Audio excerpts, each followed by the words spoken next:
Chapter 28. Bravo pulled into the short-term parking at the George Bush Houston Airport. Larry had regained consciousness and was mumbling his complaints, which were significantly quelled by the tape covering his mouth. With all the windows down in the vehicle, the broken window drew no attention from the other drivers on the road. Fortunately, the day offered bright sunshine and no rain, which made having the windows down less noticeable. Even at this hour of the morning, the parking lot was filling fast. He found an empty space, pulled into it, and shut off the car. He decided to get out to stretch his legs while waiting for the operative named Remington. "I'm getting out of the car, but I'll be right here. Don't make a sound or move. Someone will be meeting us, and you'll be leaving with him." Bravo got out, walked to the back of the car, and leaned on the vehicle. He watched several cars drive by as he waited for the contact to arrive. It was interesting to watch the people as they came and went from the parking lot. Some were excited and happy, looking forward to where their journey that day would take them. Others were sad, having escorted a loved one to the airport only to watch them depart. Many business people were rushing to make the flights that would take them to distant places and meetings with other business people. He watched as two women herded 3 children toward the airport terminal. Clearly pleased with the activity, the older child skipped along.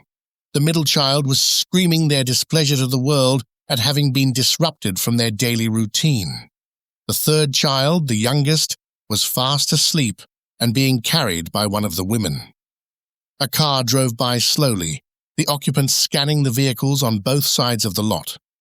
The car was going more slowly than one would expect when just looking for an open space.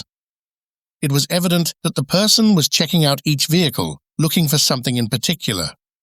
Bravo suspected this could be the contact they were waiting for. Still, the car continued down the aisle and turned into another section of the lot. Bravo's stomach told him it was time to get some food. He hadn't eaten anything since breakfast the previous day. He wanted to grab some food, book the flight to St. Louis, and get on with the day. Sensing someone behind him, he swung around to see a burly-looking man in his late 40s looking into the car. He was just about to react when the man spoke up. "You Smith?" he asked in a gruff voice. "Might be," Bravo responded coolly. "Who might you be?" "Well, I'm not your mama." "I don't have the patience for games. I saw you looking in the car. Who are you?" "You can call me Remington." Bravo relaxed.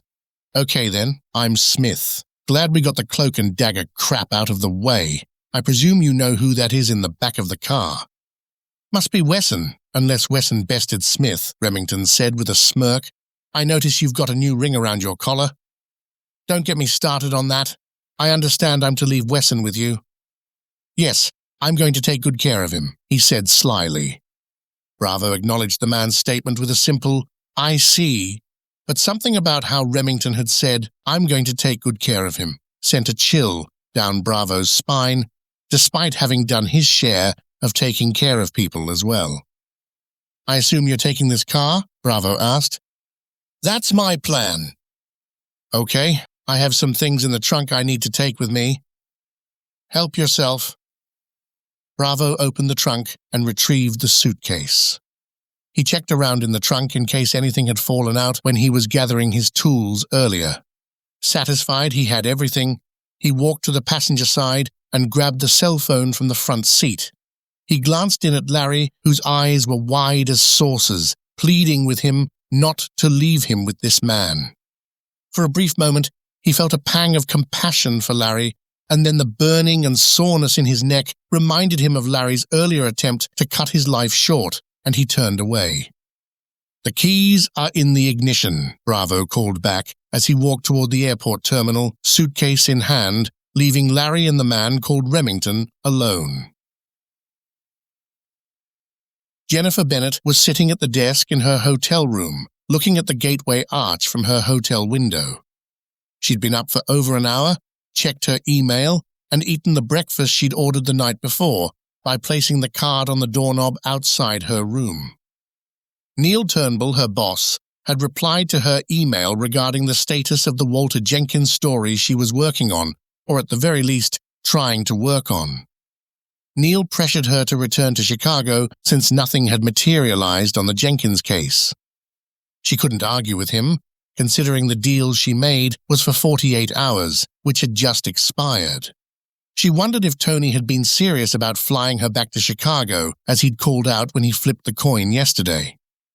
While their evening together had been delightful, she didn't feel comfortable asking if she could bum a ride back to Chicago.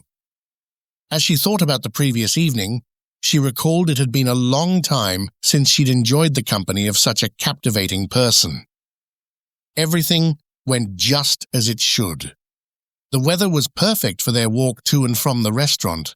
Their meal at Luigi's was delicious, the conversation was engaging, and most of all, she felt at ease with Tony, and she believed he felt the same about her.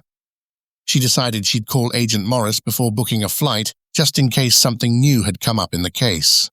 With 3 hours until checkout time, she continued working on the smaller projects Neil had assigned before she'd left Chicago.